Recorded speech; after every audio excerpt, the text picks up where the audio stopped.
I just want to say thank you, Kenyatta and team, for inviting me to participate in this discussion.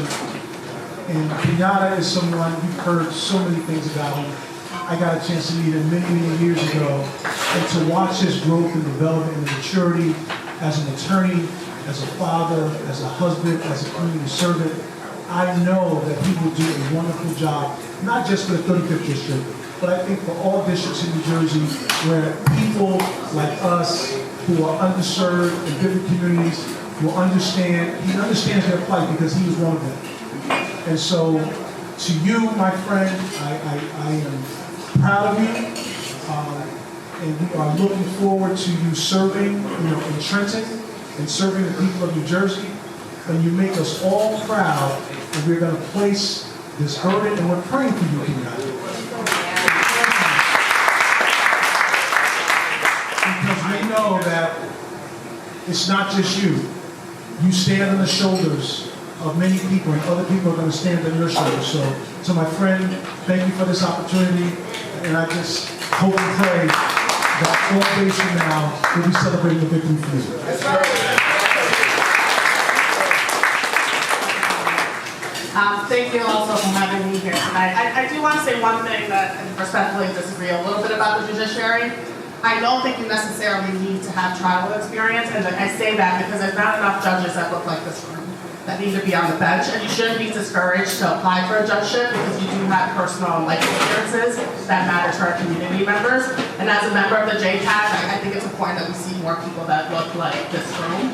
So I would just encourage you, try to get the legal experience, but I also think that there's a lot of knowledge and power of learning and getting trained and being educated and still being a great judge, because we do need you.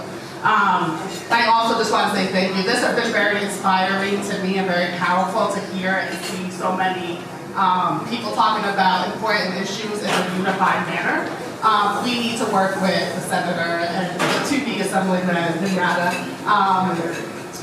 to really build and get unified, right? We need to get our community organizations together with municipal and local government officials, with the state government officials, not just doing easy grants to help put a Band-Aid on something. We need systemic funding, and it's not just about the budget. How are we going to implement change? And Kenyatta, I have full faith that you are going to be able to do that, and we're looking forward to working with you on it.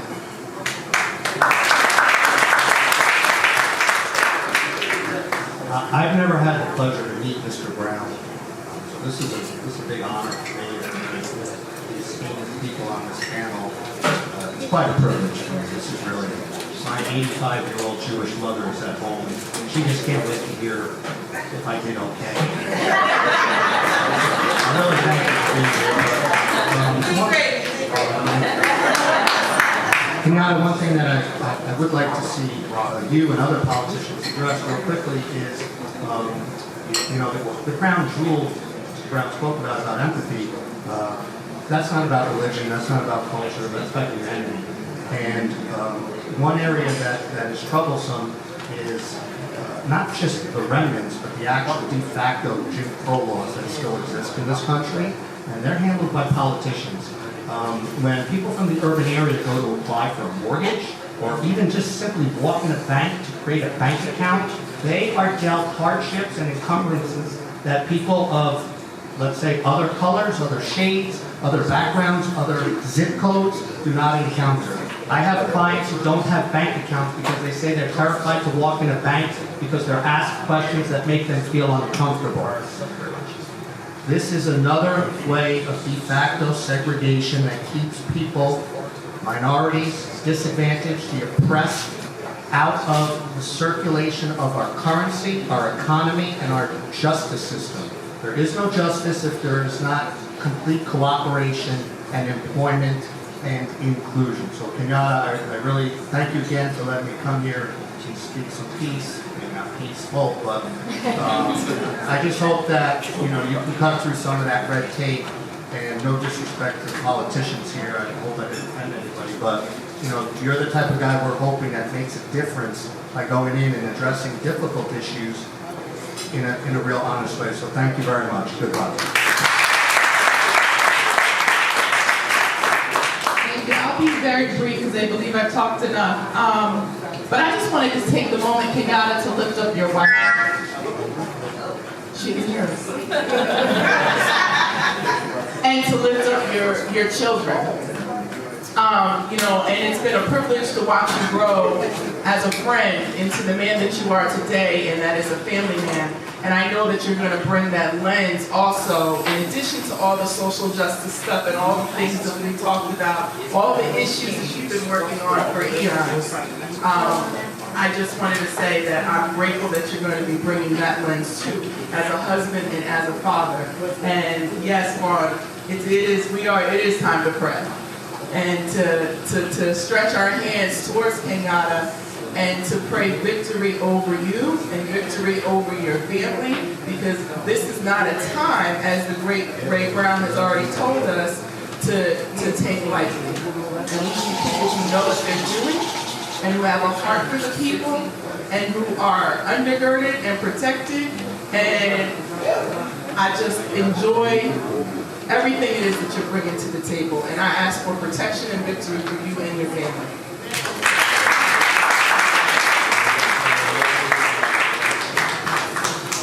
So thank you again, Kenyatta, for having me on this panel. Tiffany, thank you for saying my name. It's been absolutely inspiring and even motivating to sit up here, to be in this room, to feel the energy, to hear the things I need to hear today. So I'm grateful for this moment because we're here for a reason. So again, one of the things I said before, and I just like to leave off on the same note, take action, right? This is the time that we support Kenyatta, not just by voting. We showed up today. Let's give them our resources. So that's our time and our money, or both, right? So let's support them in that way. Thank you all for your time. I watch Kenyatta in litigation, and this is one of the things that we have to do as lawyers, is we have to challenge systems. And when they were dumping homeless population on Newark and having us to take care of all of their resources, Kenyatta went to federal court, drafted complaints, and really was fighting against the entire metropolitan area to save dear old Newark. And he did it with pride, and he did it with intelligence, and he was just kind of saying, you can't just dump on us. And I'm going to protect us and use our resources that we have. And he's never shied away from a challenge. And that's what we need in Trenton. You know, he'll win this election in June. He'll win the general election in November. Senator Timberlake can tell us that when he gets sworn in, there's a whole different election about which committee you're going to be on, what role you're going to play in the assembly, what the issues are going to be. So he has a whole different level of politics he's going to play even after this. And so he's going to need our strength. He's going to need our dollars, because they're going to want to say, if you're going to talk big, you're going to be raising your home money to be independent. So the brother has a lot to look forward to, a lot of challenges that he would have to take on. And he's going to need us in the long haul. This is not a 2-year election that goes in a snap. I can tell you as a sitting mayor that when you go to Trenton, it's a different kind of place, because everyone is pulling from the same pot of resources and trying to enrich their community. And it's only those people who can stand up and fight the hardest and longest with the most backing that bring home the resources. That's what we expect from him. And so it's really incumbent upon us. While he is running this race, it's incumbent upon us to be behind him, pushing him along. And I'm just happy, Kenyatta, we have you on board, happy to work with you. Before Kenyatta was married, I worked with his wife in the Passaic County Courts, and she told me that she met this guy. She was wondering about whether or not, I think I had just gotten married. She was just hoping that she had gotten someone who was going to give her good children, being a good father, and she said she wanted somebody who was going to be a good community caretaker. And she balanced out.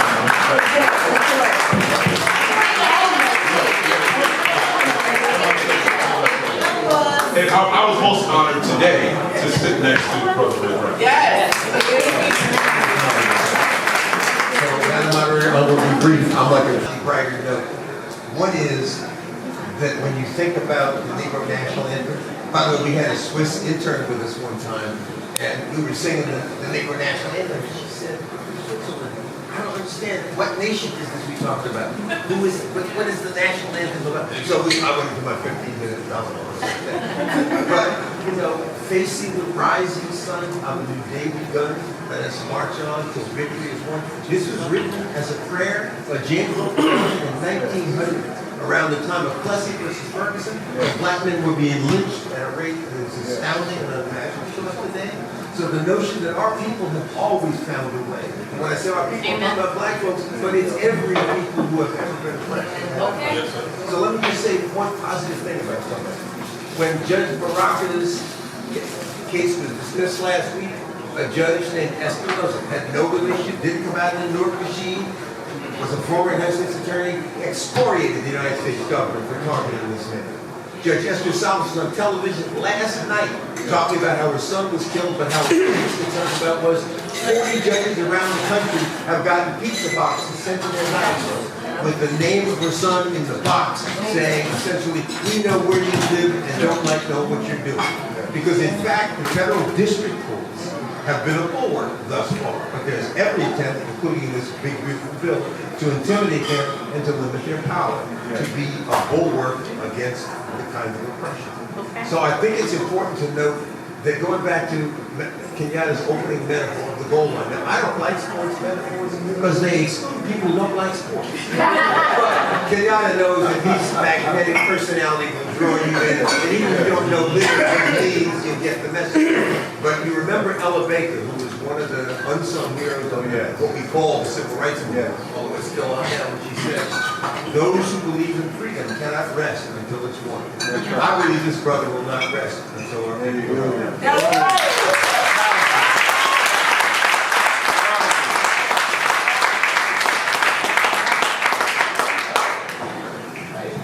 So I just want to thank all of you for, sitting in on a conversation with, like I said before, some of the biggest and brightest minds in the state. I ask people to come here on purpose because I need to help smart people feel comfortable with the fact that we have to pour into each other. Right? We're in a space right now where, as you can see, folks are trying to get rid of education. Folks are trying to eliminate things that bring us to the highest level. And I just needed you all to be in a space among people who have some substance for you all to bring you to a space you can walk out here confident enough to do your part. I'm going to tell you all that, as Ray said a few minutes ago, that Friday when I called Ray Brown, when I called Raul, when what's that last name? and then Anthony Mack, Mo Light, Dwayne Warren. Don't forget Wanda. Miss Wanda, who as I call her, and a bunch of other lawyers were just calling me because they heard the mayor had been arrested. Imagine that. Get in this space where people are calling you because they just heard that the mayor had been arrested. I'm going to tell you all that when I got to the space or the place, this hidden location that you didn't know that place existed, when they drove me to that space, I'm going to tell you guys that I was standing outside of that gate with Reverend Roundtree, who was here earlier, the councilwoman, Linda Baraka, and Minnie Baraka, 2 or 3 other people. And at that point, we were in a space where we kind of planned for how to make this thing happen. We started calling people on the phone. People started calling us. You see people running, literally, Pat Council. I saw these guys running down the street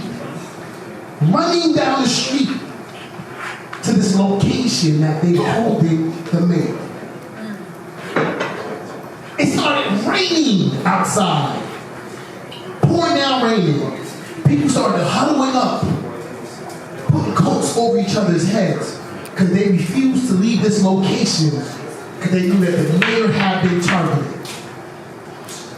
On social media, they said, he ain't getting out tonight. And at that point, we said, we'd be damned if he stayed in jail that night. Understand that in that time, in that place, people got into rare form. You got folks started to bring the speakers down. You got folks starting to bring food down because we was planning to be here all night. You got lawyers getting into gear. Brittany in the car. We're driving in the car. This brother right here said, you know, we're going to file a writ. Because if they're not going to bring the complaint so that the courts can consider it, we're going to bring them a document so they have to bring the body. I called Ray. Ray was doing yoga. He said, I'm on my way. I picked up my Zoom phone. Raul, who was in here now, Raul came from New York. From New York City. Now, Friday is raining, New York City. I know he had a ticket or two. Amen. People from the office. Hey, kid, what can we do? What can we do? People, I mean, you have to understand, at this moment, folks didn't even know what happened. They just knew that the mayor of Newark had been arrested. Now, you know, you heard the story about this. He stormed the place and all this other craziness. I'm like, storm? What are they talking about? We were there together. And then people say, well, was he targeted? You know the black guy with the black hat and the gray jacket and the light blue sneakers? That's Kenyatta behind the mayor, who didn't get arrested. And then I said, right, you gotta get into that building. You gotta get into the courthouse before it closes. They got into the building. We're driving to City Hall, taping up documents, trying to get passcodes and things of that nature.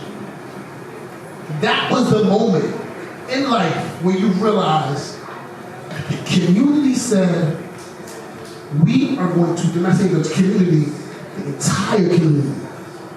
It wasn't about race. It wasn't about how much money you made. It wasn't about your status. It wasn't about people from Newark and not. We had people from all over. Literally. You got the congressional people. They finally made it out of the place.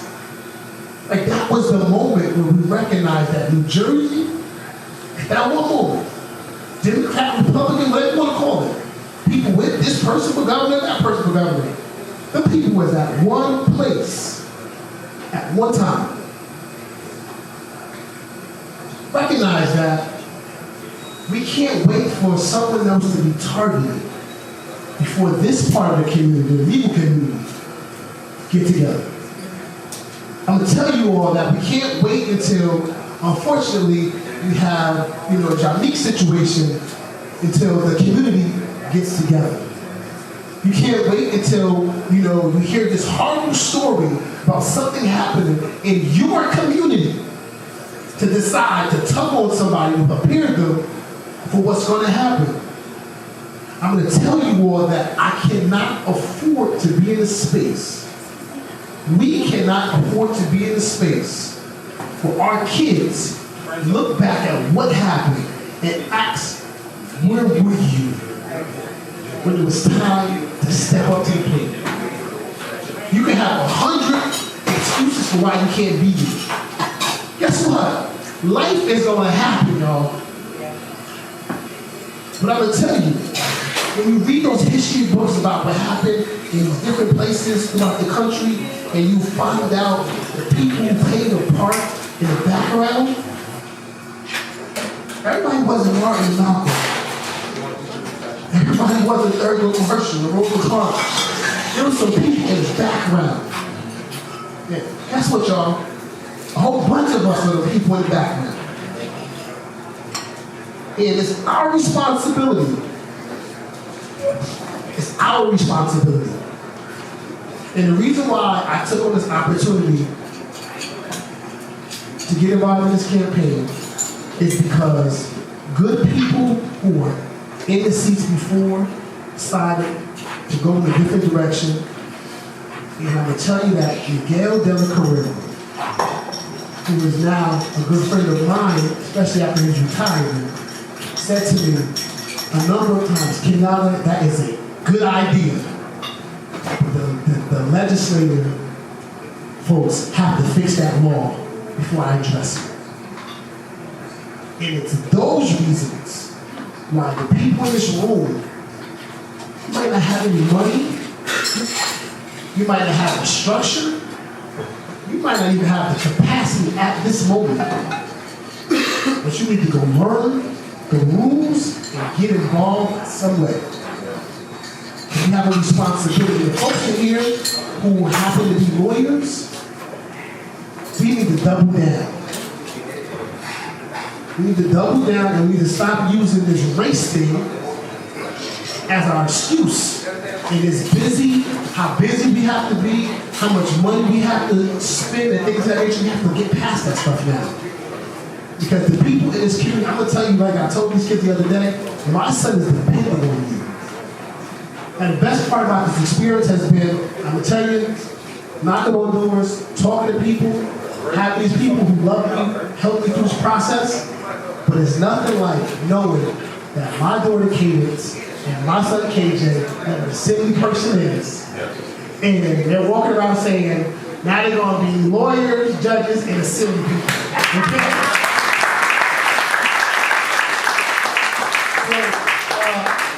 Listen guys, election day is 12 days away. Like I said earlier, we really need the lawyers to get involved.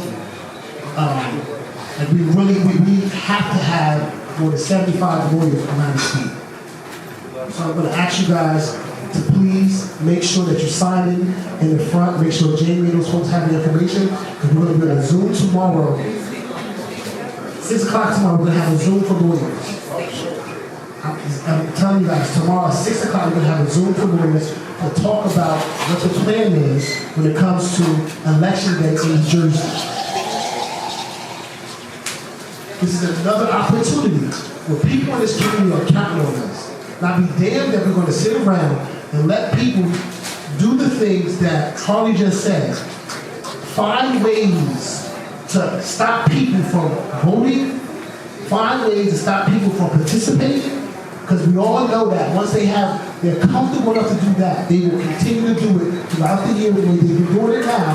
And Carly, I'm going to tell you right now, brother, one of my first things on my agenda, sorry to tell you, one of the first things I want to tackle is making sure we handle mental health court. Because right now there is what I understand, a pilot program in some of the states, some part of the state, that unfortunately, if you get in trouble in certain parts of the state, you can have drug court, you can have mental health court.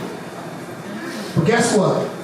The same mental health issues that we have in Essex County and in Passaic County, those kids don't have the opportunity to participate in mental health court. You know what that means? That's exactly what they're doing to us. They're putting our kids, unfortunately, who need help, they're putting our kids in jail because of a mental issue. So, I don't know what the plan is when God gets me into space, but I think my number one start when I get in that place is finding out how to expand mental health court, because I know that our kids need that. Thank you guys.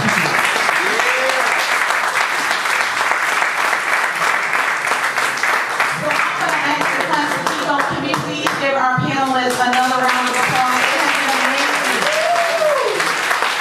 I want to say inspiring day. So thank you so very much for sharing with us tonight. And please give yourselves a round of applause. You have been the best participants as well. Thank you for coming. Okay. Okay. We're going to coordinate a picture up here in the front, but again, we just want to thank everybody for being here. Drive home safe. Enjoy your evening. Thank you so very much.